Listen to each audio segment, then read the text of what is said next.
The mandate of the Minister of Finance and Economic Planning is to manage the national economy and to ensure macroeconomic stability and economic development.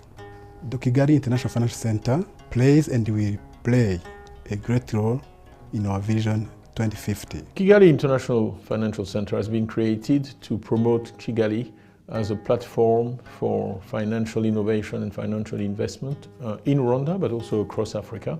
And it has had a very good start and been able to attract a number of noticeable players already, and is continuing to do so.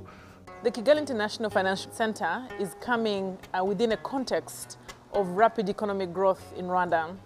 Today, if you want to do business across the continent, we offer you Rwanda as a hub.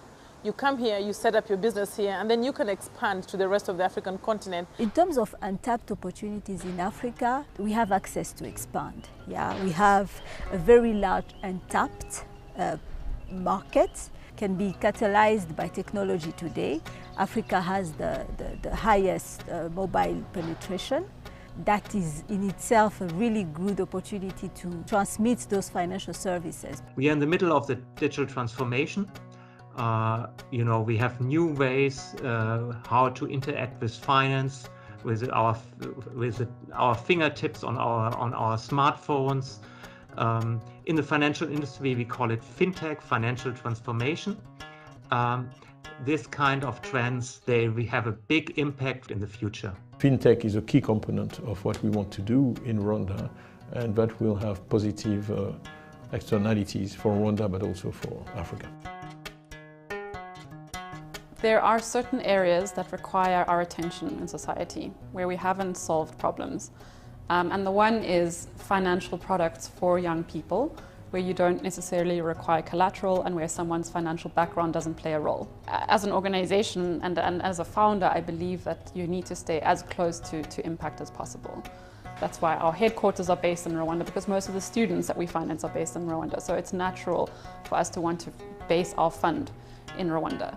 One of the advantages investing through KIFC has is having those DTAs with fellow African countries helps to ease business entry from Rwanda to the rest of Africa. And having a young team of professionals whose single focus is to help you set up your business has been one of the most beautiful experiences I've had worldwide doing business. One of the critical factors here is having a credible framework that the market will accept. We mean the right laws, we mean the right regulations, we mean the right approach to compliance, and Rwanda at great speed are passing these laws, and that's very encouraging to see. When it comes to Africa is a growing market. Now recently 55 countries of Africa have decided to embark on the continental free trade area, which is the largest globally.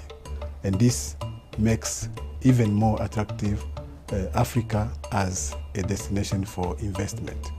This is a game changer for the continent for a number of reasons. First, there will be increased focus in the trading of value-added products and services. There will be the benefit of comparative advantage as well between countries. There will also be the benefit coming from the fact that intra-African trade transactions will be settled in local African currencies. The financial sector plays a key role in the functioning and the development of any economy. That is the place where people who are innovators and entrepreneurs and who need capital meet the providers of capital. And there can be no economic growth, no successful businesses if that connection is not done effectively and efficiently. Financial innovation is key to unlocking sort of our economic growth on the continent. And the fact that Rwanda is leading that is again showing how it's being sort of a beacon of light around financial innovation. Making Rwanda a financial center will have a significant impact for the region. This is Africa's turn, it's happening, and the financial services is at the heart of that. It's the lifeblood, it's the heart, it's the lungs. I mean, any metaphor or analogy you can take, financial services is indispensable to finally lift Africans out of poverty, provide them with the jobs they need and the prosperity they need.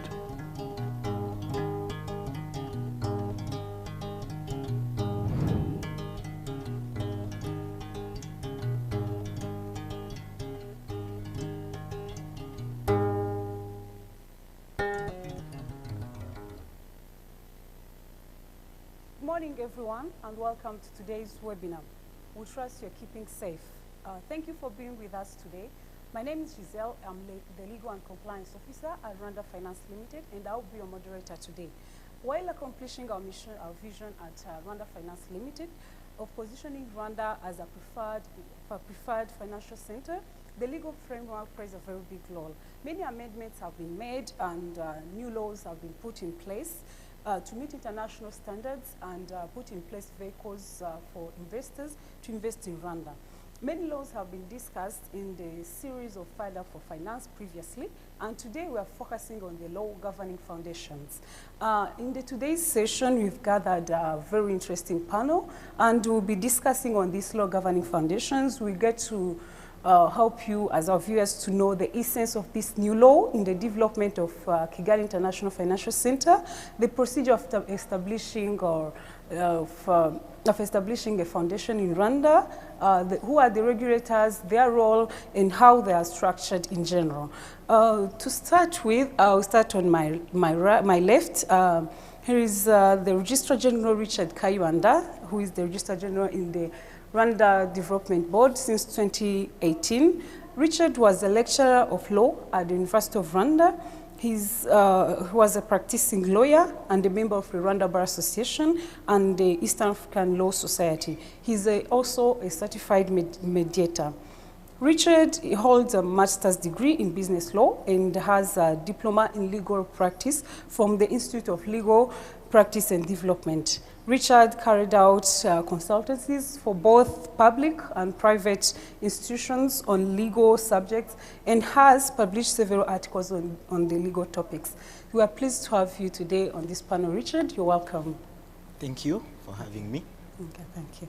Right next to Richard, we have Dr. Eusta Kayitesi, who is the Chief Executive Officer of the Rwanda Governance Board and a Commissioner in Rwanda Law Reform Commission. Dr. Eusta Kayitesi previously served as the Deputy Chief Executive Officer at RGB, and she also served as the Principal of College of Arts and Social Sciences and served in different capacities at the University of Rwanda. Eusta was the Vice Chairperson of the Technical Support and in the Commission to the Parliament of Rwanda for the review of the Constitution in 2015. Dr. Eusta Kayitesi, you're welcome on this panel. Thank you, Giselle. Okay. Perfect. Right next to Eusta Kayitesi, we have Emmanuel Butare, who is a partner and one of the founding partners of MRB Attorneys. He's been in practice for over 20 years, and he previously worked as an assistant at the University of Rwanda, a trainer in the judiciary of Rwanda, and the principal state, and also in the office of the principal state attorney. Mr. Butare, he is a member of the Rwanda Bar Association and also the East African Law Society. He's also a member of London Chartered Institute of Arbitrators, a member of Kigali International Arbitration Center, court accredited mediator. Mr. Butare served and he still serves as a non-executive director, a board member of different boards. We're pleased to have you today, Emmanuel. You're welcome on the panel. Thank you. Perfect. Right next to Butare, we have Mr. Anthony Mukulu Nshimye, who is the Chief Legal Officer and Company Secretary at Rwanda Finance Limited, and is responsible for legal advisory, regulation, and compliance. Mr. Anthony, prior to joining Rwanda Finance, he served in the office of the State Attorney for over 10 years as senior state attorney. Mr. Attorney is a seasoned lawyer with vast experience in finance, in dispute resolution, business transactions, and I can go on. Mr. Anthony served also as a member of the board of Kigali International Arbitration Center and was a chief legal expert on the Rwandan team, which successfully negotiated the Africa Continental Free Trade Area Agreement. Anthony is a practicing advocate and a member of the Rwanda Bar Association. Anthony, you're welcome on the panel. Thank you, Giselle. Okay. To our audience, we want this session to be very interactive, and we'll be receiving your questions during the discussions, but will be answered by our panelists towards the end of this session. I hope you enjoy this session and you get to know more about these new law governing foundations. And I guess without further ado, allow me to start with you, Anthony. Yes.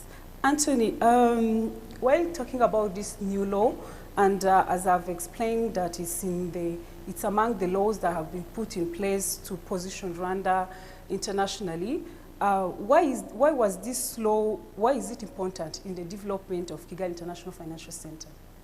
Thank you, Giselle.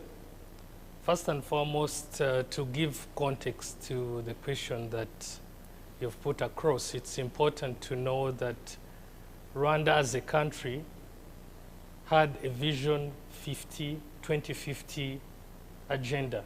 And in that 2050 agenda, there was establishment of the financial center.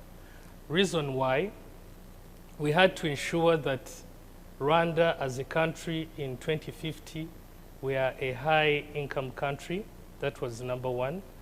And number two, we had to ensure that the contribution of the financial services sector to the GDP of the country stands at 11.8%. That decision was taken, if you now walk back, by 2017 when this decision was taken by cabinet, the contribution of the financial services sector to the GDP was 2%. So there was need to accelerate that contribution to Vision 2050. Now, the decision in 2017 was taken to establish the Kigali International Financial Center as an international hub for investments. And to ensure that we achieve that, Rwanda Finance was also established as a promotional agency that was to look at the legal framework, and this is why we are speaking to the law governing foundations. It's among the investment vehicles. As you also know, we have the company law, partnership, to mention but a few that have been passed in the previous month. So the foundation law was also critical. We had to benchmark from other international financial center, and it was best practice to have the law governing foundation as an alternative. So here we are saying we are more or less offering options. Each investor has a preference, and we don't want to stay behind. We should be able to offer these options because those are some of the decisions that guide investments, where someone wants to structure different investments depending on the different investment vehicle. So this is why we have in place the law governing foundations, and that's why we're here to speak about it and the viewers to understand where we are coming from, and that's the context I can provide for now. Thank you. Okay, thank you so much, Anthony. I guess for our viewers, from also what I heard, this new law was put in place is to boost, to give investors alternatives, to have many alternatives in which they can invest in, like very different vehicles, and also to boost our financial sector contribution to GDP. Thank you so much, Anthony. Allow me to turn now to you, Dr. Eusta Kaitesi. In these new law governing foundations, there are quite a number of types through which an investor can choose to go through while establishing a foundation. Now I would like to know, I know that RDB will be responsible for the registration of one of those types, which is the common benefit foundations, and would like you to explain to our viewers what are those, what is a common benefit foundation, and its registration process. Thank you. Thank you very much, Giselle. As said, RGB is one of the registrars of one of the types of the foundations, of the 3 types of foundations. the Common Benefit Foundation is a foundation whose purpose or whose character is exclusively or predominantly for common interest. Not for individual benefit, but for common or private benefit, but for common interest in perspective. And the law has stipulated the kinds of the specificities of those common benefits. So it has 4 or 5 major characters: the promotion of social services,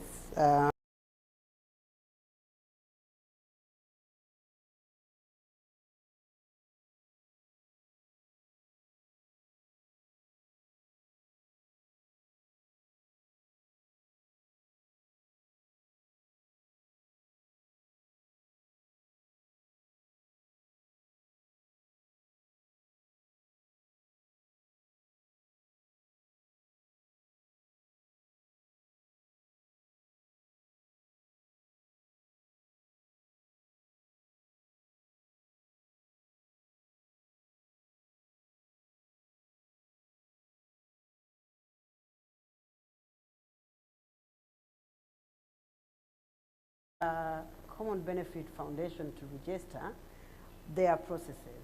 So you can either, there is founding the foundation or establishing the foundation, which could be by a will or by declaration.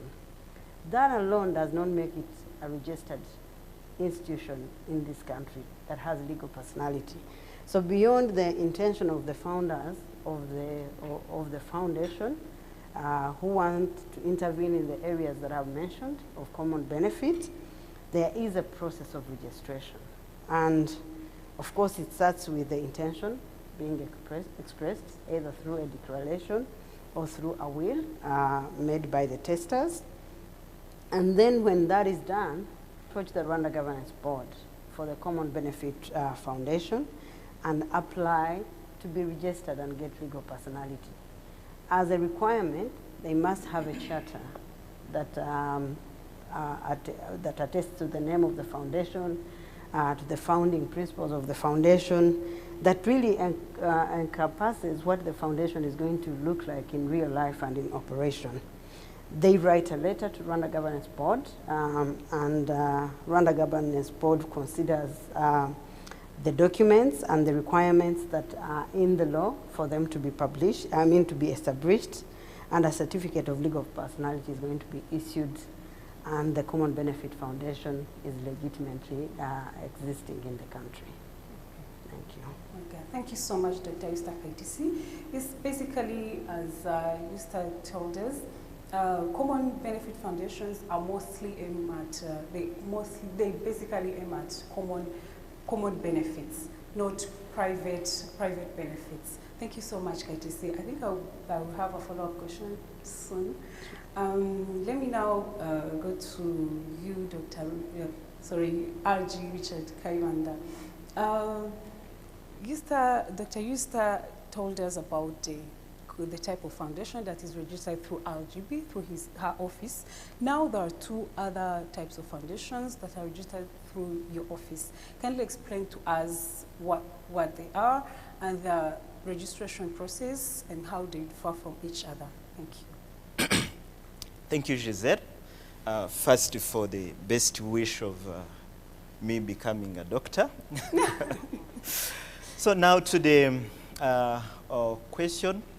As Dr. Yusta has indicated, the current law governing foundations has 3 types. The common benefit foundations, which she had elaborated more on. But there are 2 more types, the private benefit foundation and the mixed benefit foundation.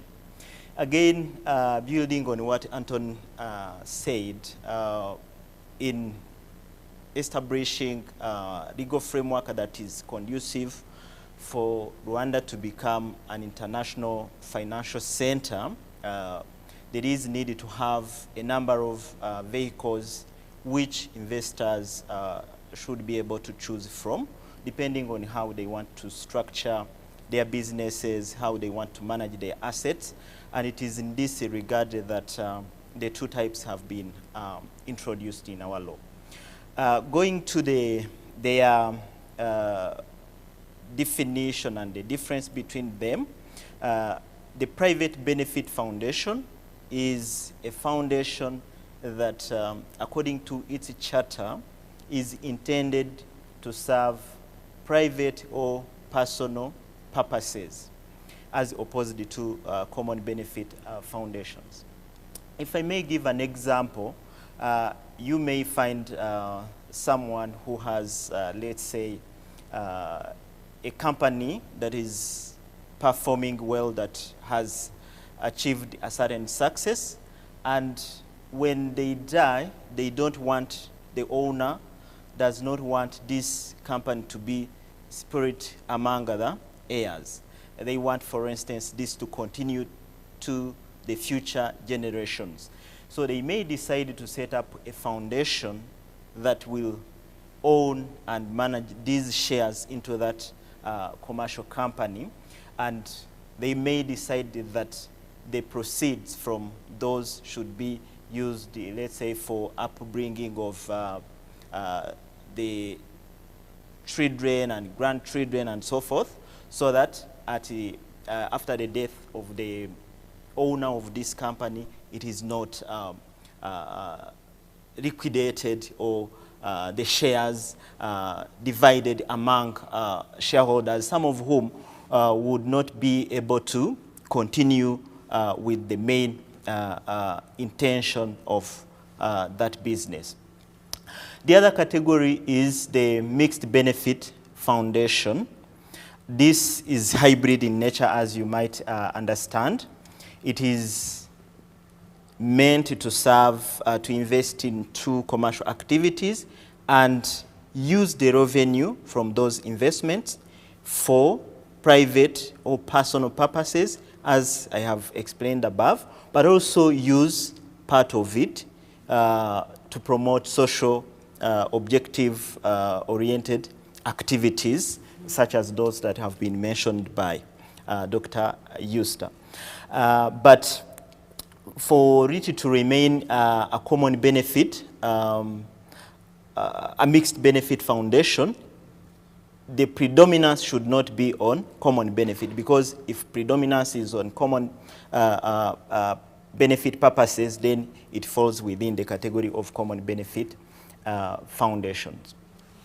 Regarding their registration process and the requirements are the same as have been explained by Dr. Euster regarding the common benefit foundations. They have to have, among others, a charter, which is like the founding document for the foundation, and they should submit other documents that are required by the law to Rwanda Development Board, which is in charge of registration of the two types of the foundation, as I have explained.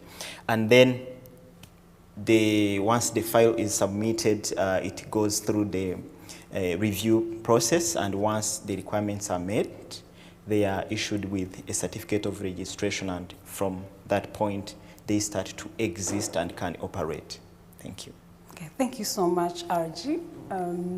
Now, to our viewers, I hope you're getting how we have different types of foundations, that you'll be having choices either to conduct it with common benefits only, as to be registered through the office of Dr. Euster Kaitesi, and also the two last options that are also provided in the law, the mixed benefit foundation and private foundations, which will be basically for private benefits to be registered through the office of the RG here.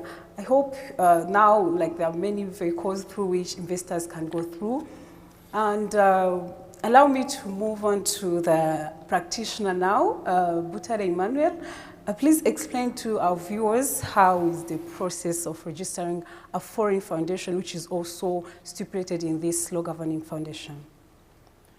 Thank you, Giselle. I think this is a very straightforward question. For a foreign foundation, the registration actually is not very different from registering a foreign company in Rwanda. Basically, maybe to start with, a foreign company would mean, just if we, in the interest of our viewers, a foreign foundation is basically a foundation that is established elsewhere outside Rwanda. And that foundation that is in another country wants it to register and carry out its activities in Rwanda. So basically, in terms of registering and carrying out business in Rwanda or carrying out its activities in Rwanda, it has to make an application. It can carry out its activities in Rwanda, and it can also decide, the law actually allows foreign foundations to even establish or relocate or have their domicile in Rwanda. So basically what is required is, which is not very different from registering a foreign company, is to have a resolution of the council of the foundation, which is the governing board of the foundation. So a resolution basically agreeing to establish in Rwanda. And then, of course, the application also has to be accompanied by the charter. Apart from the resolution from the governing body, it has to also have, basically file it with the charter. And what I have found in this law governing foundation that is very key is that it is actually must for a foundation to have a charter, which is quite different from the law governing companies, whereby the shareholders might not necessarily have to have the articles of association. But specifically with the law governing foundations, what I found is it must have a charter. And I think the reason for that is to actually know how this is going to be governed, given the difference in the nature and the way it operates compared to the companies. So among other things also, they would be needed to file a copy of the certificate of registration of that foundation that needs to carry out its activities here. And now the last key element that is required, that is mentioned in the law, is that the Registrar General has the right to actually ask for any other information that he finds, he deems fit to be provided by the foundation. So basically, in brief, that is what is required, and so that a foreign foundation can actually exist in Rwanda and operate in Rwanda like any other domestic foundtions. Okay, thank you so much, Emmanuel. Thank you for letting us know that also a foreign foundation can operate in Rwanda, can have a domicile in Rwanda. Yes, thank you so much. Dr. Esther Kaitesi, allow me to come back on you. You mentioned something of registering a company by a written declaration, a will, or through registration. Kindly explain to our viewers how is that process done? Thank you very much again. I mentioned that initially there is an intention to create a foundation. And the intention or the decision to create a foundation is within the powers of the founding, of the founders of the foundation. The law establishes two ways of establishing a common benefit foundation, but I think very related to the other characters of foundation as well. And through that, either the founders will do it by a declaration, oral or written declaration, to establish a foundation. Or on the other hand, a will, which is a testament of somebody leaving their property, decides to make a will on establishing a foundation, leaving their property within the interest and the operations of the foundation. That alone, there are other legal systems where that is enough to make the foundation a legal entity. The way our law stipulates, that's not an enough step to make a foundation operational and exist in the country. For Rwanda, a foundation to exist, irrespective of the decision of the founders through declaration, irrespective of an extra step of establishing it and having it registered in the registrars, either the registrar at RDB for the private foundations or mixed benefit foundation, or to us at Rwanda Governance Board for the Common Benefit Foundation. And it is that has the details of how the foundation is going to operate. As I said, it should have a statute, the statute should have a name, the law provides for the things you cannot put in the name of your statute, the structures that you should have as part of your governance structure of the foundation are established by law. It's that plus a request to register that either comes to the Rwanda Governance Board for Common Benefit Foundation or to the Rwanda Development Board for the other forms. And that is what gives you legal existence. For us, that's when you operate. That's when you can, your property is under your name because you have legal existence. So it's that process, it's the details of that. So I think people should understand there is the initial intention to establish, and that happens at the founding level. But legal existence requires a decision of the registrar, and the decision of the registrar is based on that initial process that happens with the founders, that will also include them sitting down and drawing their charter and determining how they are going to be governed. And it's on the basis of those actually that the registrar will determine the issuance of a registration certificate.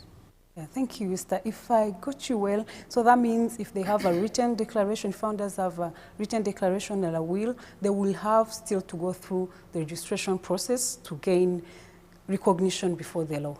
Yeah, as I said, depending on the jurisdiction that you're used to, maybe it's very necessary that we explain this to the viewers. There are certain jurisdictions, the initiation of the founders is sufficient to give it legal existence. The will alone permits, in those jurisdictions, permits the legal existence of the foundation.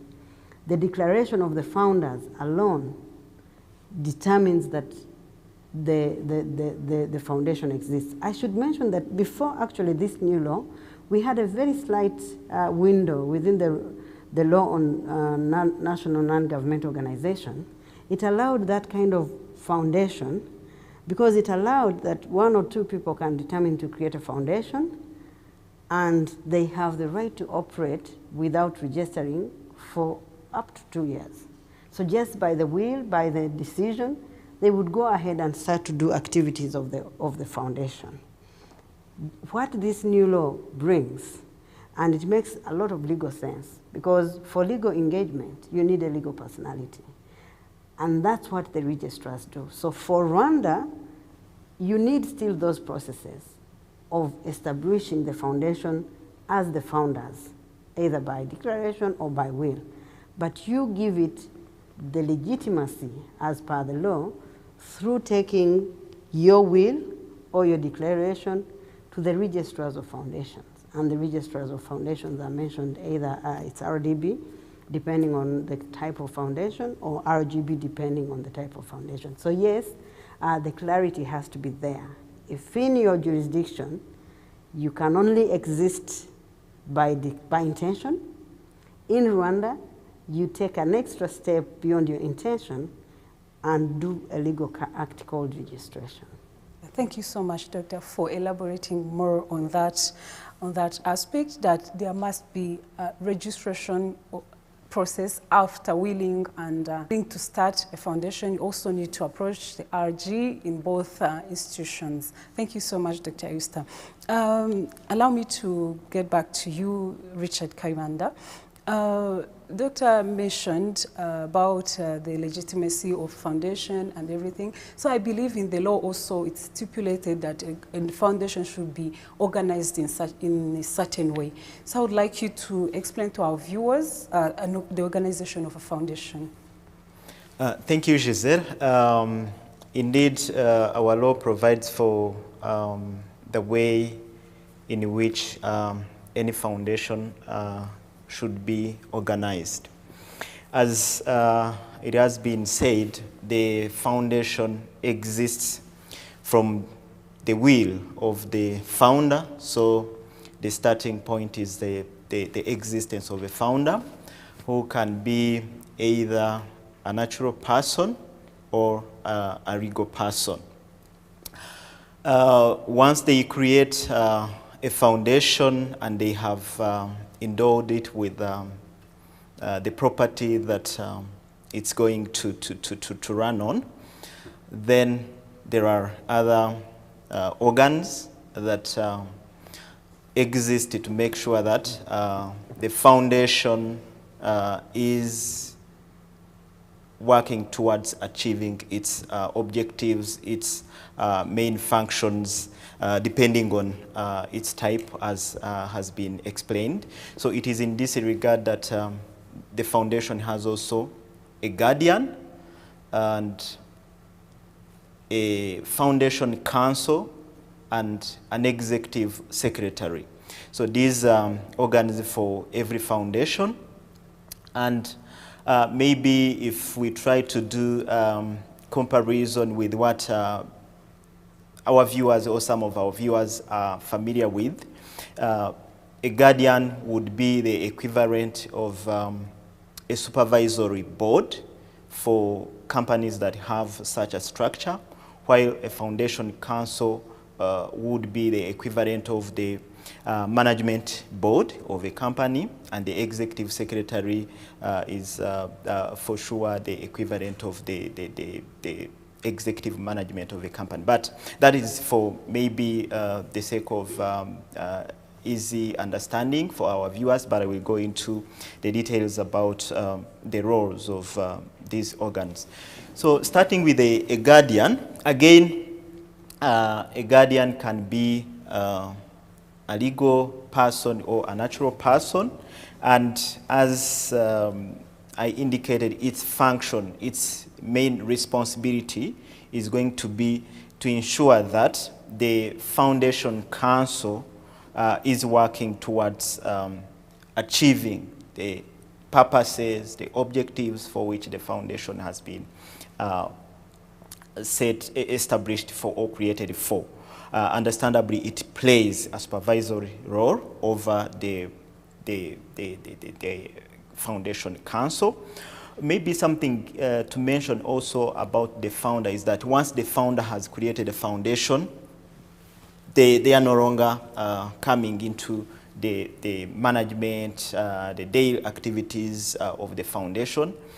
It is left to the foundation council to manage and to run, unless they have reserved maybe the right to revoke the foundation or to amend the instruments of the foundation. That's when they can come in. But if they have not reserved that right, then once they have created a foundation, it is left to the foundation council to run.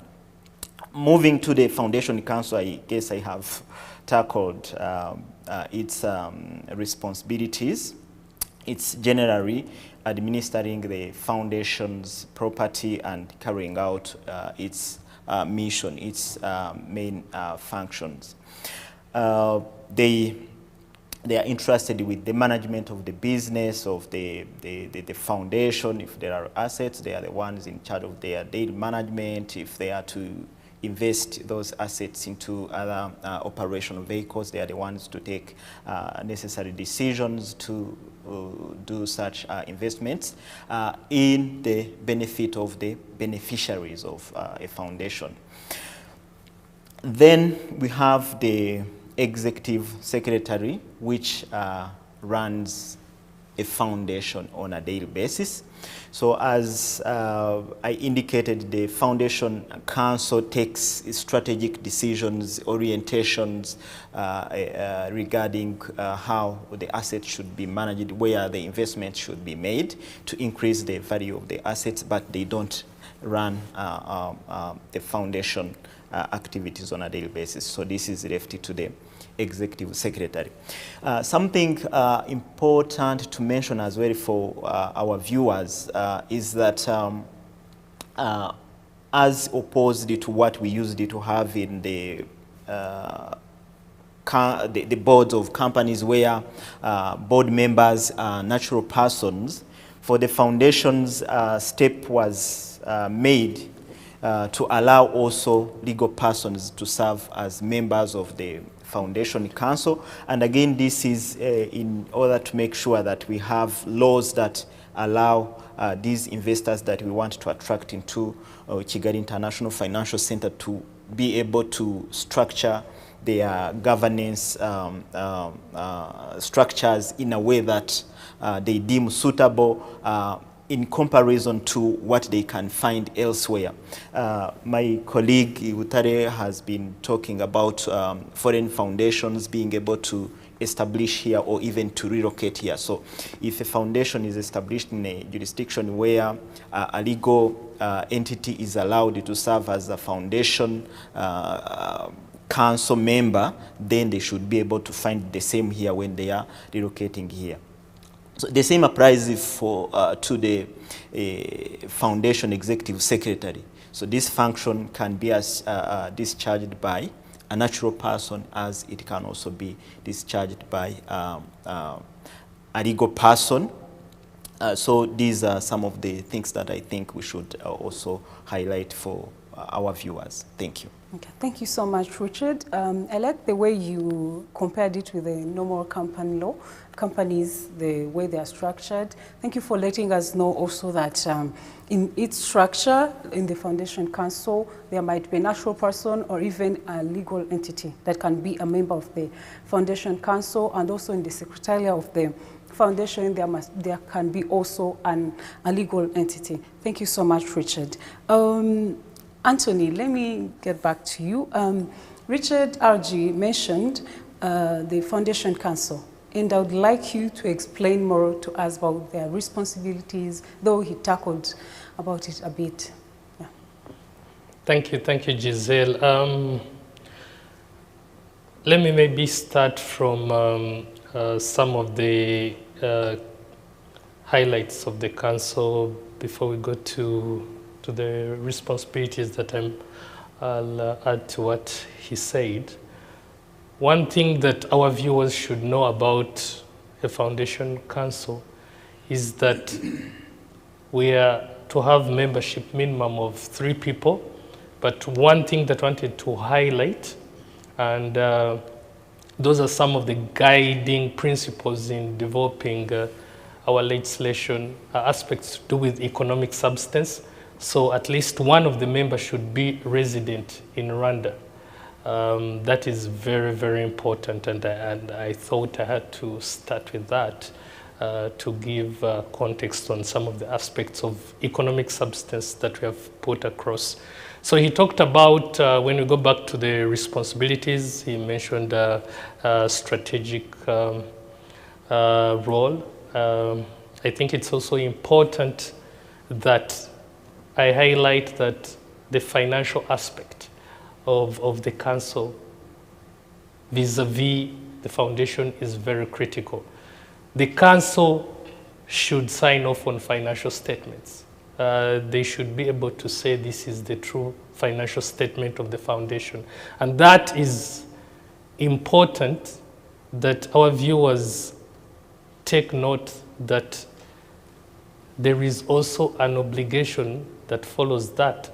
Should you certify something that is not true and fair, then there are other repercussions. So the financial aspect of the foundation is very critical. And aspects to do with ensuring registrations that are referred to in this law, be it changes in the records and everything, they have to ensure that they're updated with the Registrar General's office. So that is what I can add on in addition to what Richard had mentioned earlier. Thank Thank you. Yeah, thank you so much. Thank you so much, Anthony. And let me get back to you, Butare Emmanuel. Anthony also mentioned something about finances, and I believe for a legal entity with finance, they own something. Kindly let us know the components of the properties of a foundation, what they are, and their registration process, and how their records are kept. Thank you very much, Giselle. In terms of the assets of a foundation, when the founders find that they want to establish a foundation, then there is the initial capital, which can be in terms of money or assets or property. And the founder can decide to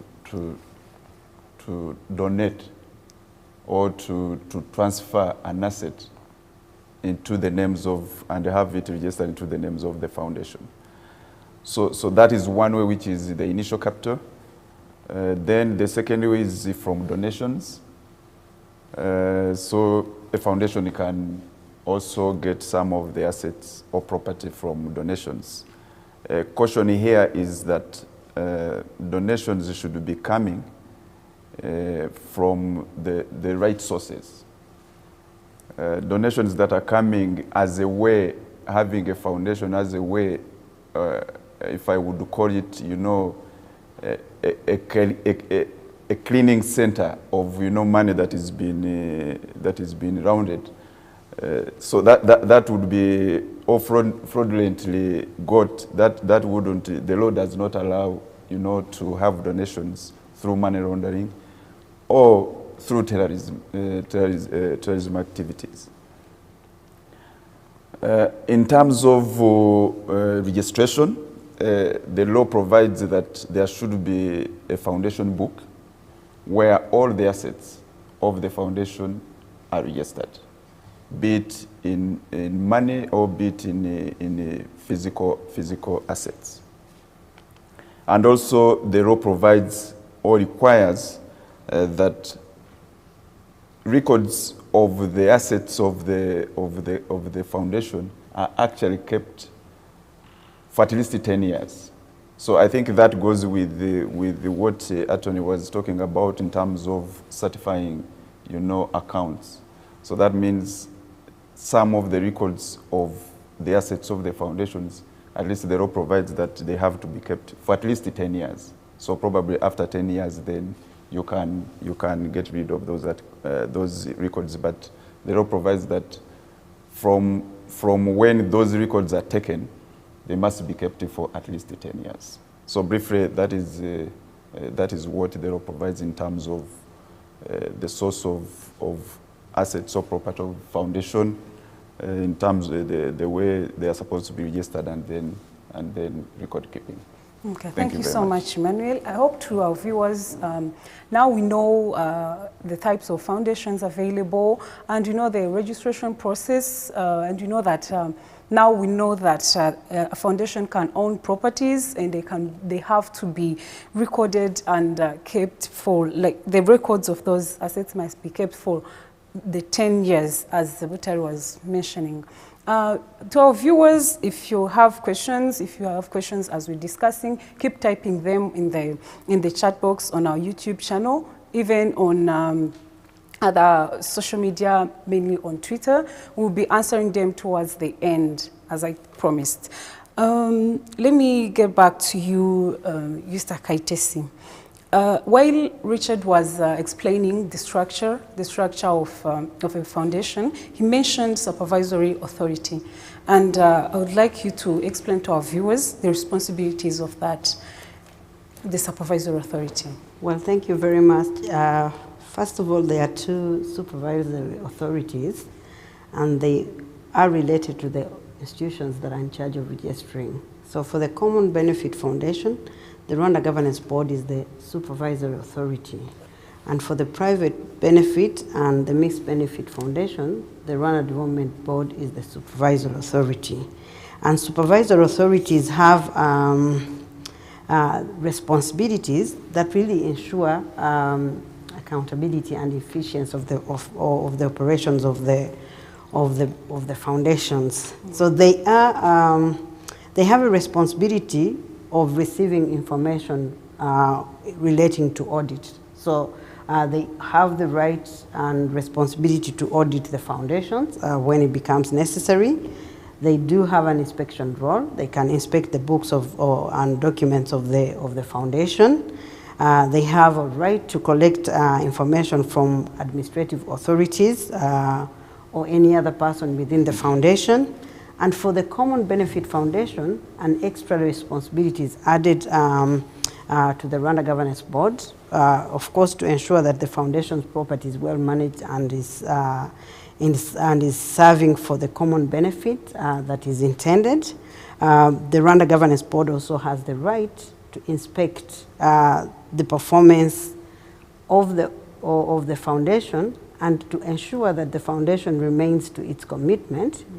The board has a power to dismiss the executive leadership of the foundation, or to dismiss some of the decisions of the foundation. And that is all in the interest of efficiency in governance and efficient accountability, and of course protecting the intended purpose of the foundation. So those are mainly the main part of the responsibilities can be really translated in ensuring accountability, in ensuring efficiency in delivery, and of course in protecting the mission and the interest of the foundation. Okay, thank you so much, Dr. Euster.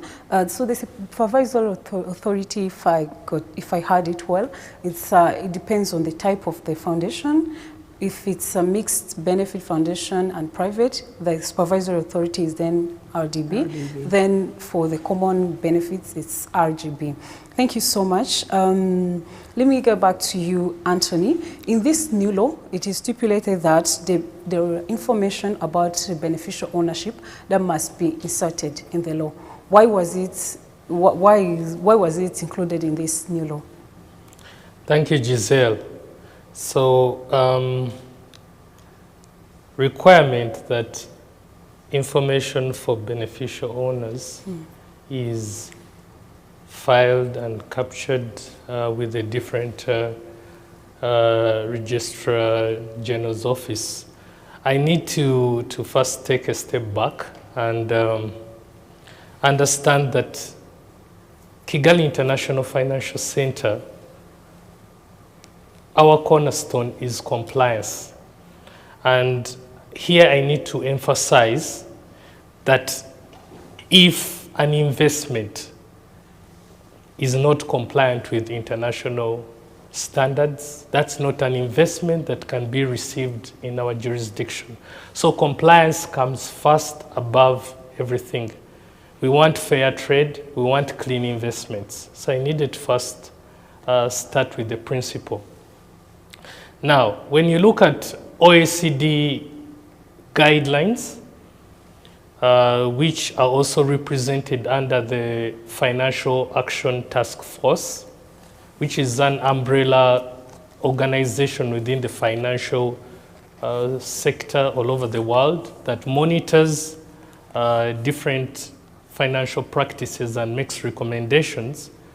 Rwanda is a member of ESMALAG, which is the Eastern and Southern Africa Anti-Money Laundering Group. So as members of ESMALAG, we feed into the recommendations of FATF and the OECD. Now, beneficial ownership information, where does it come from? Who is the beneficial owner? When you look at the guidelines, a beneficial owner refers to anyone who owns or controls any legal structure entity, so moves across all investment vehicles, be it foundations, be it companies, be it partnership. This information is required. Why is it required? It is required to say who is investing here, who has control to make decisions, and to look at all these investments, you track them back to ensure that there is no illicit trade, to avoid any money laundering of a sort. Now, I mentioned beneficial owner. Now, when you look at the organization of foundations and the law, when you look at who is the beneficial owner, you start with the founder. Definitely, that would be the owner. You come down to the guardian. We are talking of aspects of control. We talk about the foundation council. You trickle down to the beneficiary. All these are beneficial owners. It means foundations have to file this information. And again, I go back to say the test is about ownership and control. So we need the viewers to understand where this is coming from, because in the financial industry, I may not own an investment, but I may have the control through the decisions that I make that are critical. So we look at that. When you look at best practices within the international arena, when you talk about ownership, there's always the threshold of 25%, but that has been overridden by the risk aspect. So nowadays, it's not enough that you more or less have 25% of ownership, but they also look at the risk aspect of a person and their role. So you might even have 2%, but you have a higher risk. So all these tests are done to ensure that this information is provided. And when they say beneficial ownership information, what do they say?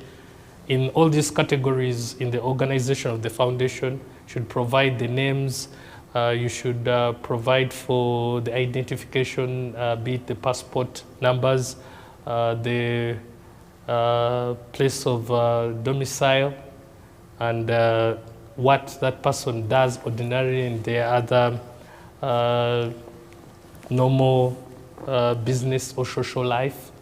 All this information has to be provided. And there is also a foundation that this information is updated, and once updated, it is filed with the Registrar General's office within 14 days. And I need to also emphasize that once this is not done, again, in the same law provides for penalties to ensure compliance. So that is what I can shed about beneficial ownership information. Thank you.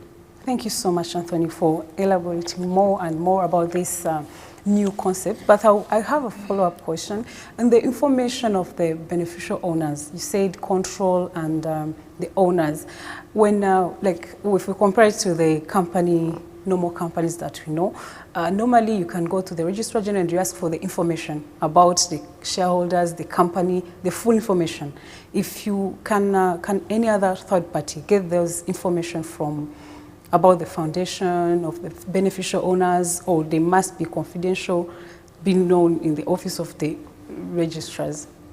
Yeah, thank you, Giselle. So for clarity on that, one, this information can be got from the Registrar General's office. That is for sure, that's important for the public to know. Number two, this information can also be accessed by competent authorities. And by competent authorities, we talk about investigative institutions. So to answer your question, yes, this information can be got, because the importance and essence of all this is that all these agencies have to access this information. And most of the time, the number of investigations that have to be done to understand who the owners, and to help the international financial arena to ensure that we avoid illicit trade. So this can't be confidential. You can access this information from the the Registrar General's office. Okay, thank you so much, Anthony. So our viewers, I hope now know from the start how our foundation is established, the registration process, the information to be provided to the registrars. And now I would like to get back to you, Butale, as a practitioner. Now let us know how a foundation can be removed from a register, can be dissolved or wound up. Thank you very much, Giselle. I think it would be very interesting to discuss, establishing foundations, but when it comes to having them dead, and I don't know why you directed that question to me. I don't know whether it's because through the profile you saw that I'm an insolvency practitioner. Mm-hmm. Yeah, but in any case, it is a fact. Anything that starts, there must be mechanisms on how, in case it has to be dissolved, to be dissolved. So basically what the law provides for in terms of dissolving a foundation or removing a foundation from the registrar is basically, there are a number of reasons why this has to happen. First of all, the registrar has the powers to actually remove a foundation from the register in case it is clear to the registrar that the foundation is not actually doing what it is supposed to do according to the law. But in doing that, definitely he gives a 30 days notice. That is what the law provides. And now, if nothing is rectified, then he can proceed and remove the foundation from the register. Now, the founder or any interested party can actually, challenge that decision. But as provided for the law, by the law, he has those powers to actually exercise them.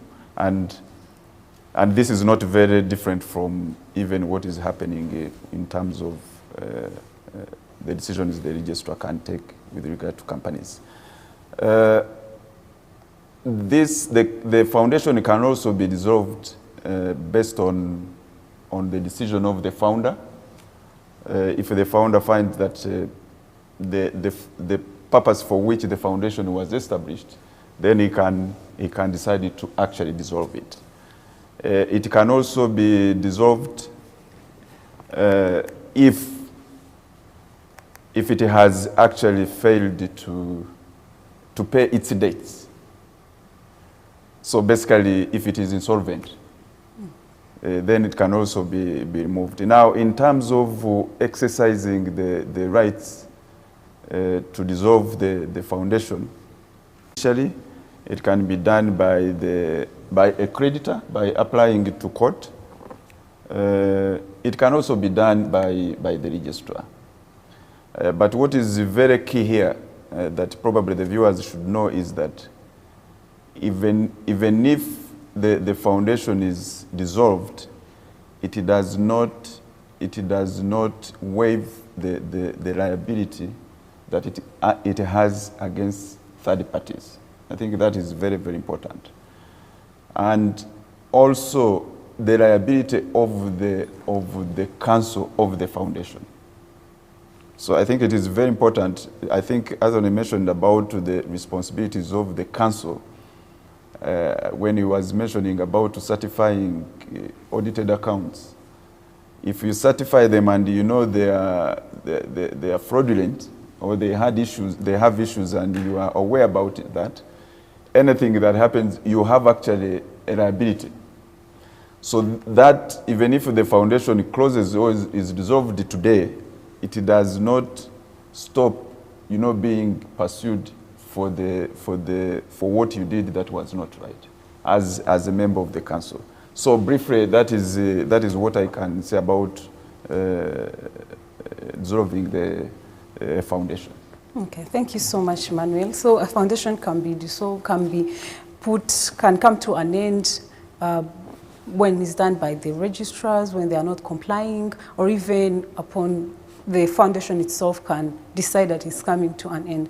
But also you mentioned something of liability in case as also an entity that is doing business, that is gaining something, they also acquire loan or other things. So liability does not end with their dissolutions. Thank you so much, Butali. Maybe to add something that is also very important, which also applies to companies, is that if a foundation is dissolved and it actually has, assets and liabilities, court might appoint a liquidator to actually now take over and liquidate the foundation and then pay the creditors. So I think that is also very important that, court can actually appoint a liquidator to exercise the rights of dissolving the company and then paying the creditors that are there. Yeah, I think it makes more sense. Thank you so much, Butare. To our audience, I hope you're enjoying the discussions and you're typing in your questions as we're coming to an end. I would like now to address my last question to the regulators here, RG. Please explain to us, we've seen that foundations must comply with the laws. There are many requirements for establishment, many information to be given to the registrars to be updated. Can you let us know the measures you've taken to ensure that foundations are complying with this law? Thank you very much, Giselle. I would say that measures are in two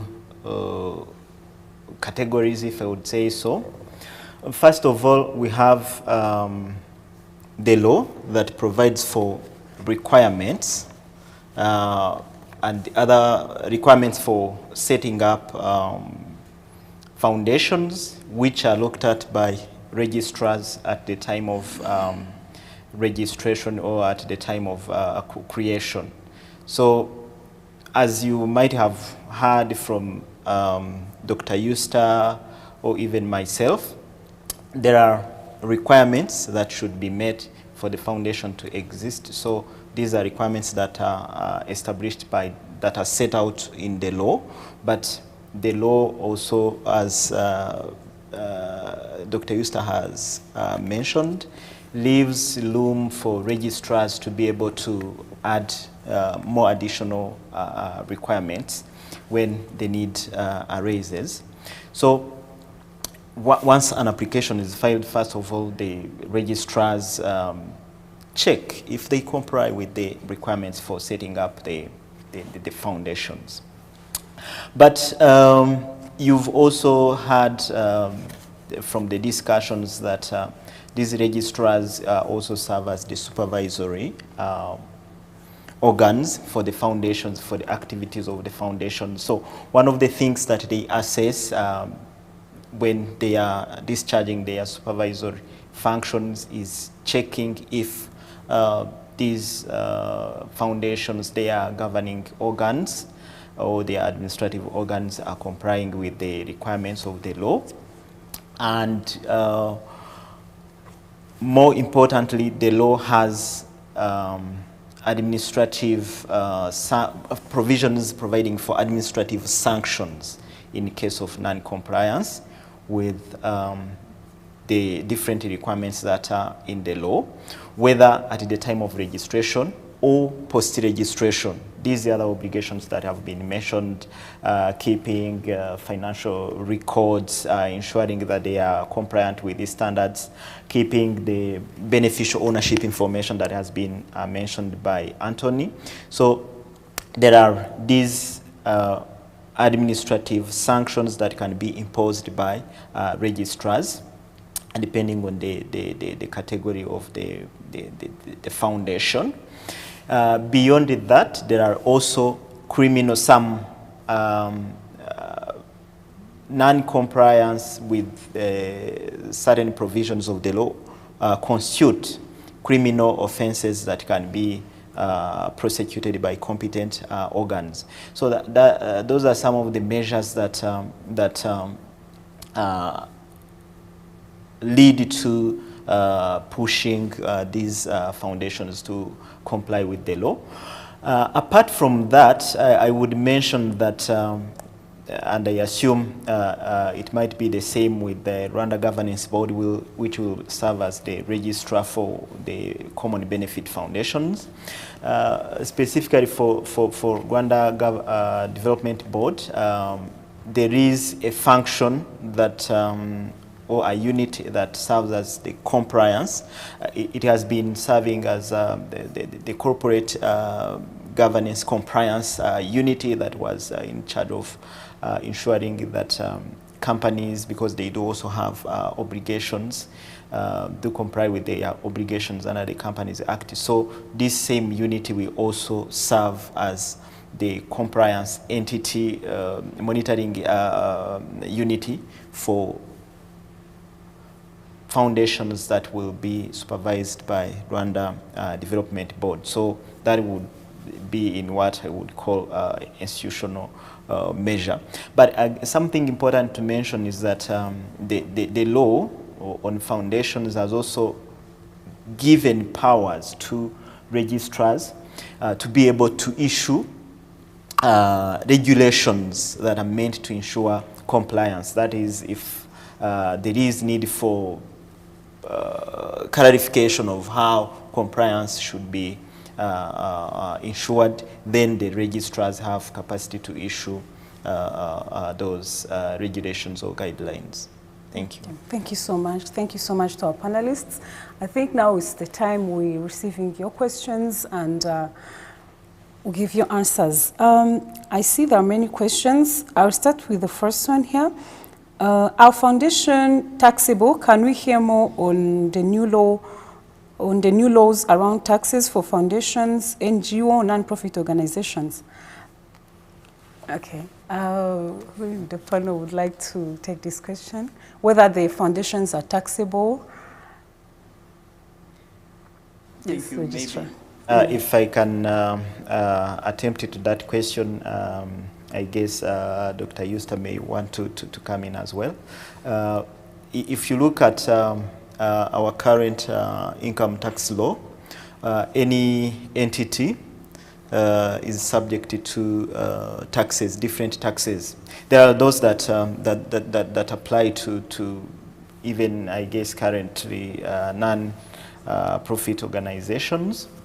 They will have employees, for instance, or they have employees.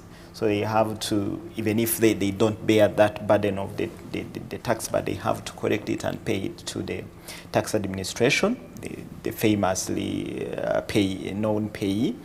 But again, back to the income tax law in general, they say, the law says that if you have more income than revenues than expenses, then that balance is taxable.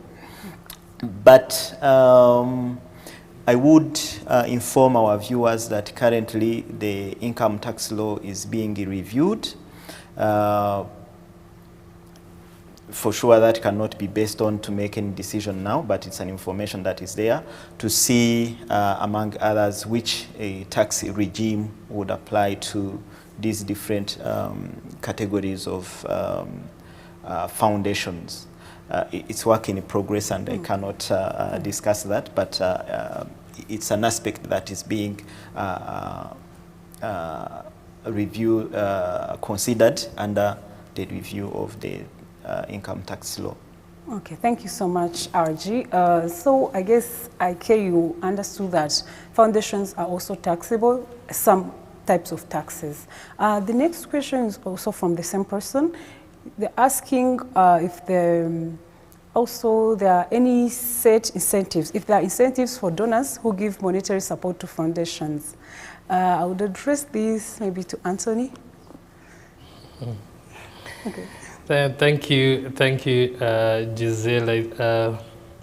I believe, as Richard said, right now our hands can a little bit constrained or tied because of the ongoing discussions of the income tax. So we don't want, I would say we can put a disclaimer For now, most of the comments on the tax aspects, because the law is undergoing amendments, but as he put it across many of, I would say the community benefit foundations would definitely have tax incentives in relation to the activities that they will be venturing into because of the social aspects and the impact. Definitely there would be incentives, but it's also important to note that while a foundation has a certain activity, let me say a community benefit activity, should it divert and also venture in an activity that would more or less move away from its purpose and its commercial, then definitely there would be tax implications. So I would more or less approach it with the umbrella principle aspects to understand the bigger picture, but to really go down to the types of tax incentives, this would benefit us in the future discussions when the income tax law has also been passed. Yes, Thank you. Thanks, Anthony. I hope you get the response. We'll be updating you as the new income tax will be in place. So the next question is from Jean Bosco Safari. He's asking, is there any, whether there is a difference between foundations and NGO? And I would address this to Dr. Eusta. Well, thank you very much. And I think I will start it with part of the question that Ike asked as well, which is on taxation, because he also added an element on NGOs. Yes. And I wouldn't agree more with the colleagues as they said, but I should mention that today, other than the clearly mentioned taxes that they pay, NGOs, because we already have NGOs in almost the same regime, they have an obligation to declare. Now, the obligation to declare has never been the equivalent to the obligation to pay taxes, because you only pay taxes for certain types of taxes. You're going to pay with regard to the profits. So there are certain specific taxes that they already pay, like he said, the taxes that relate to income and other taxes that everyone else that is has employees pays. But also the obligation, sometimes the misunderstood element is the requirement to declare sometimes is confused with the feeling that it's an obligation to pay taxes. Sometimes when the money is redundant, it is seen as profit. So these, we do not call them non-profit. Rwandan language is not a non-profit language. It's either an NGO or foundation or something else. Yes. We are not so indifferent on them getting profits, but the moment they get profits, other laws apply. So it's, I think it's just to relate it with that. The other regimes of the laws apply. They are not initially under that strict regime. So on the question on the difference between foundations and NGOs, many NGOs and foundations, especially the Common Benefit Foundation, have one common element: how they come in and who they serve. NGOs are a variety as well. We have community-based NGOs, we have NGOs that pursue the interests of those who founded them, and NGOs that pursue public interests, general interests in a way. Those relate a little bit to the foundations. The foundations have a strong element that is fund-based. NGOs are not initially fund-based, but the foundations are also the economic element of the foundations is mostly founded on what you have that you want to use to serve. That is not a strict intention for the NGOs. You might start without necessarily having the funds or knowing the sources of the funds, and start with your idea and then start to do mostly fundraising. I know both do fundraising, but the orientation, the initial orientation is different. They are also different in terms of how they get formed and the organs. They both have charter and statute, but the organs of the organs that are part of what makes a foundation are different from the organs of an NGO. An NGO will have a whole set of different organs that are required by the law, not necessarily similar to those that that are required by the foundation law. So there is a bit of a relationship in terms of the benefits and how they relate, but the requirements and the obligations differ as per the regimes of the laws that relate to them. I should mention that we are also revising the NGO law. So some of the common elements will reappear also in the NGO law specifically. Okay, thank you so much, Doctor. I hope, Jean Bosco, you got your response. The next question is from Nana Distel. I guess this question was also answered, whether foundations are exempt from taxes in Rwanda. We answered this, and the response was that foundations also are taxable with certain types of taxes. The next question is from Peace Mutoni, who asked, can a foundation be owned by one person, followed by the council team? The owner would put in place and bodies required. Kindly elaborate more on that. She's asking whether a foundation can be owned by one person. Yes, Mutali. Yes, thank you. I think I can attempt to answer that. Yes, a foundation can be owned by more than one person. And of course, once it is formed, then in terms of the structures, the governing structures, then those are supposed to actually appear in the charter. Okay, thank you so much, Butare. The next question is from Samuel Tuisenge. He said that, as RG mentioned, and even as per Article 24 of the law governing foundations, a legal entity can also be a founder. His question is, what if, for example, a founder is a company and that company becomes solvent? Can that automatically lead to dissolution of the foundation? Yes, Richard. Thank you, Samuel, for asking that question. I think maybe we should have mentioned that actually one of the purposes of creating foundations would be asset protection. So, and again, it stems from previous discussions that have transpired here. When a company or another legal entity creates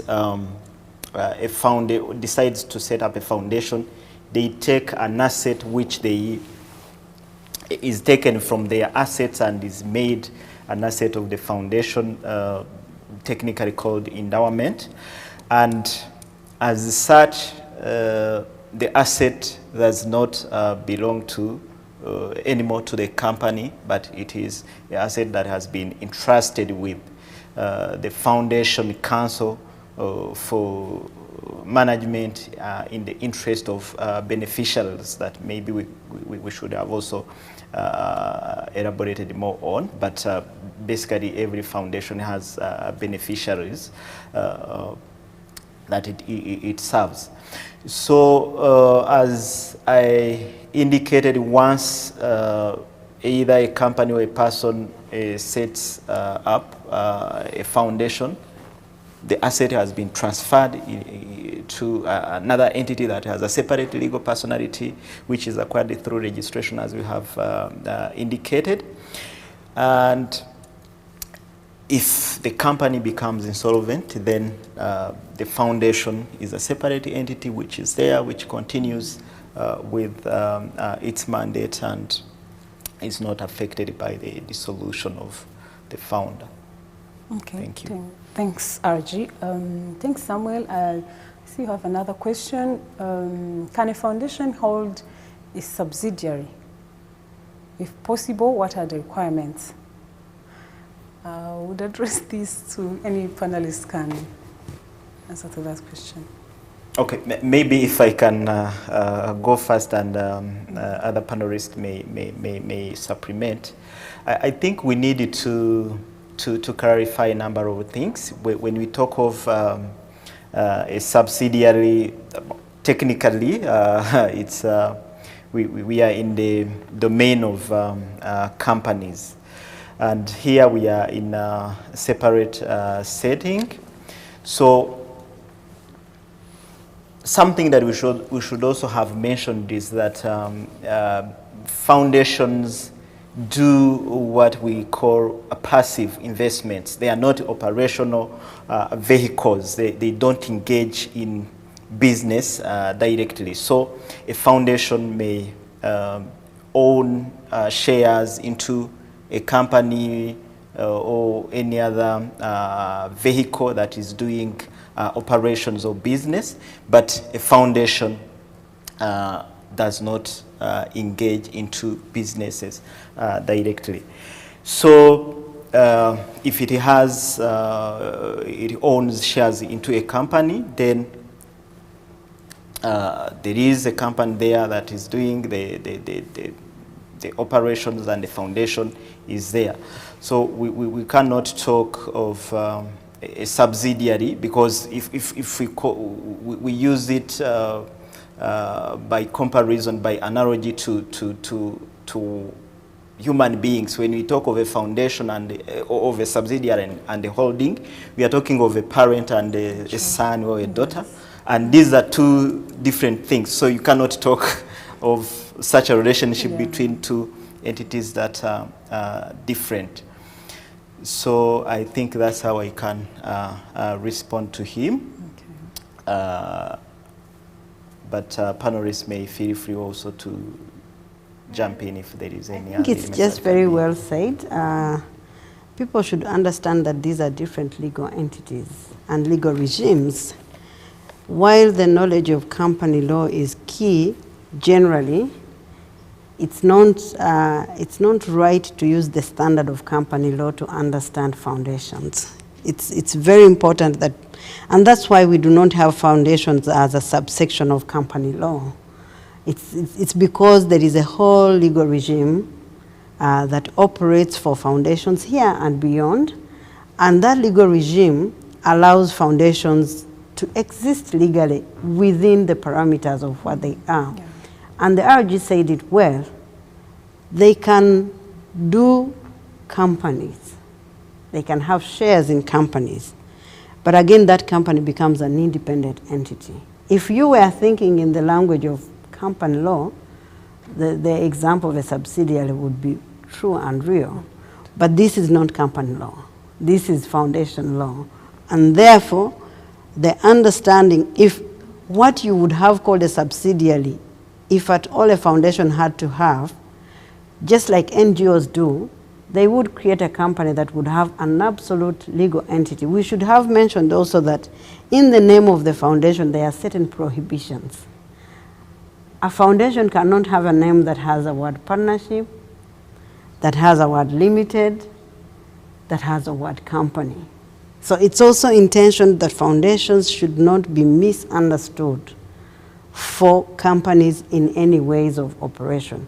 If they enter into the business environment from the company structure, then the laws apply not for the foundation, but for its investment in business and in that specific approach. So I think, as he said, key is that we have to start really understanding this new world of foundations and do not use the preconceived knowledge of companies to avoid the misunderstanding of foundations. Yeah, thank you so much, Dr. Isaka Itesi and RJ Richard Kaimanda. And thanks, Samuel, for your interesting question. The next question is from Jean-Pierre, who asked, who said that, as it is mentioned under Article 13 of this new law, the purpose of foundation may change upon authorization by registrar. He thinks that new purposes should also affect the types of foundation.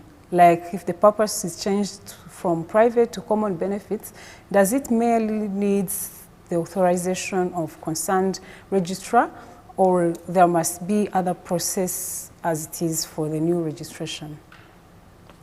Okay, Anthony, maybe I'm addressing this to you. Yes, thank you, Giselle, and thank you, Jean-Pierre. So my understanding of Article 13, first and foremost, this is a requirement that was put in place to allow flexibility. However, this is subject to authorization, meaning there are steps that the Registrar General will have to look at. You started off as a private, you're going to benefit. What are the reasons once they are convinced, then this can be authorized. Definitely, this would have to come from the top decision-making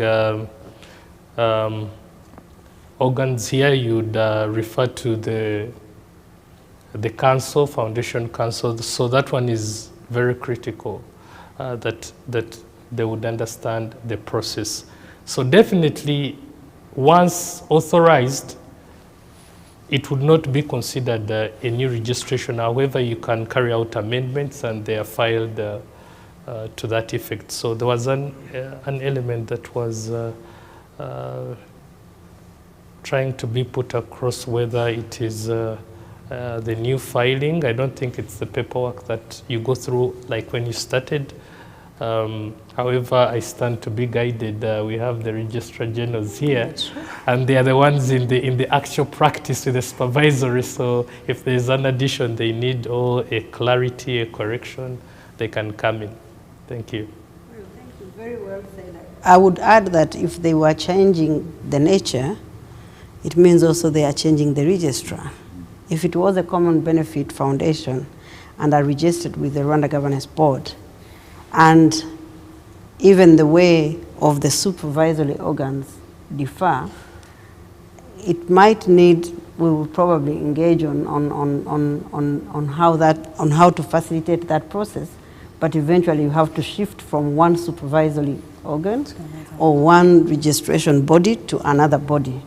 That would mean that one body has to deregister you from their registration of common benefit foundations, and then you moving to the registrar of the private or mixed foundations. And maybe how that gets done would be a detail of one of the added requirements that we should establish together as registrars. But yes, I think within if you are remaining, if you're altering and improving part of your mandate, that doesn't require so many other things. But if you're changing nature, you are also changing the registrar. And if you're changing the registrar, there must be a closing process for the exiting part, and an initiating process for the new registrar that you're moving to. Okay, sure. Thank you so much, Dr. Eustein. Thank you, Anthony, for your contribution on this question. The next comment is from Humphrey. I don't know whether I read your name correctly. This is very good discussion going on. Congratulations to the organizers, the moderator, and all the participants. Special regards to Emmanuel Butari. Thank you so much, Humphrey, for your comment. Thank you, Humphrey. I will answer that one. Say thank you, Humphrey. Yes. Okay, the next question is from Ike again. Does the foundation pay taxes on the balance, even though the balance is put back into the continuation of activities in the next year quarters? Thank you for an inside conversation. I think this question also would be maybe answered after we've seen the new law out, or maybe any of the panelists can just add something. Maybe if you allow, I can comment. I think you can notice that so many people are actually asking about, tax with regard to foundations. I think it is very important that the process of working on the income tax should be expedited, so that at least most of these issues that are indicated here are actually answered. So, and I think people are very curious to know exactly whether there are some exemptions. If, as it has been said, that foundations are different from companies, then what is the tax regime vis-a-vis the foundation? So I think it is very important that this is also worked on, so that people get to know what they expect if they have to establish foundations. Yeah, perfect. I think they will get to know it soon. Another question from Peace Mutoni. Thank you for clarifying the foundation is set up by an individual. Her second question is, can a foundation that is individually owned, do they register with RGB or RDB? maybe I'll direct it to Anthony again. I believe if I get her right, by individual she must be saying private. So if that's the connotation she's driving to, then to be RDB. Yeah. So maybe to just add on that, it depends on the kind of foundation, because there is the private, then the mixed benefit, and the common benefit. So depending on which one you want to establish, then you have to know where to go and register it. So the common benefit definitely goes to RGB, and then the other two can go to RDB. Yes, I think, Ms. Mutoni, you got your answer, that any foundation must be registered, either a private, mixed, as Dr. Yusta explained, and RG previously, and the discussions, they explained that they all have to go through the registration process. Yes. Thank you so much, Ms. Mutoni. And I believe if there are no other questions, I can thank our panelists and the audience who are very interactive. And I believe that we all now have insights, and we know why this new law was put in place and what's going to solve, how a foundation can be registered, how it's supervised, and everything related to this new law. So thank you, our panelists, and for our audience, if you would like to get more information, you can reach out to us through our social media platforms, or just Rwanda Finance Limited. We're here for you. We'll help you with these all new amendments, these new laws that are being put in place to have Kigali as an international financial center on an international standard. Thank you so much. Thank you. Have a good day. Thank you. Thank you.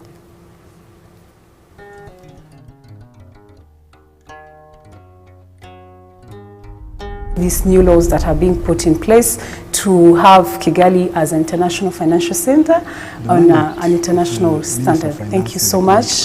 Thank you. Have a good day. Thank you. Thank you. To ensure macroeconomic stability and economic development. The Kigali International Financial Center plays and will play a great role in our Vision 2050. Kigali International Financial Center has been created to promote Kigali as a platform for financial innovation and financial investment in Rwanda, but also across Africa. And it has had a very good start and been able to attract a number of noticeable players already, and is continuing to do so. The Kigali International Financial Center is coming within a context of rapid economic growth in Rwanda. Today, if you want to do business across the continent, we offer you Rwanda as a hub. You come here, you set up your business here, and then you can expand to the rest of the African continent. In terms of untapped opportunities in Africa, we have access to expand. Yeah, we have a very large untapped market, can be catalyzed by technology today. Africa has the highest mobile penetration. That is in itself a really good opportunity to transmit those financial services. We are in the middle of the digital transformation. We have new ways how to interact with finance, with our fingertips on our smartphones. In the financial industry, we call it fintech, financial transformation. This kind of trends, we have a big impact in the future. Fintech is a key component of what we want to do in Rwanda, and that will have positive externalities for Rwanda, but also for Africa. There are certain areas that require our attention in society where we haven't solved problems. And the one is financial products for young people, where you don't necessarily require collateral and where someone's financial background doesn't play a role. As an organization and as a founder, I believe that you need to stay as close to impact as possible. That's why our headquarters are based in Rwanda, because most of the students that we finance are based in Rwanda. So it's natural for us to want to base our fund in Rwanda. One of the advantages investing through KIFC has is having those DTAs with fellow African countries helps to ease, business entry from Rwanda to the rest of Africa. And having a young team of professionals whose single focus is to help you set up your business. It's been one of the most beautiful experiences I've had worldwide doing business. One of the critical factors here is having a credible framework that the market will accept. We mean the right laws, we mean the right regulations, we mean the right approach to compliance, and Rwanda at great speed are passing these laws, and that's very encouraging to see. When it comes to Africa is a growing market. Now recently 55 countries of Africa have decided to embark on the continental free trade area, which is the largest globally.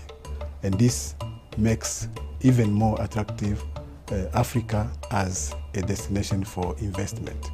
This is a game changer for the continent for a number of reasons. First, there will be increased focus in the trading of value-added products and services. There will be the benefit of comparative advantage as well between countries. There will also be the benefit coming from the fact that intra-African trade transactions will be settled in local African currencies. The financial sector plays a key role in the functioning and the development of any economy. That is the place where people who are innovators and entrepreneurs and who need capital meet the providers of capital. And there can be no economic growth, no successful businesses if that connection is not done effectively and efficiently. Financial innovation is key to unlocking sort of our economic growth on the continent. And the fact that Rwanda is leading that is again showing how it's being sort of a beacon of light around financial innovation. Making Rwanda a financial center will have a significant impact for the region.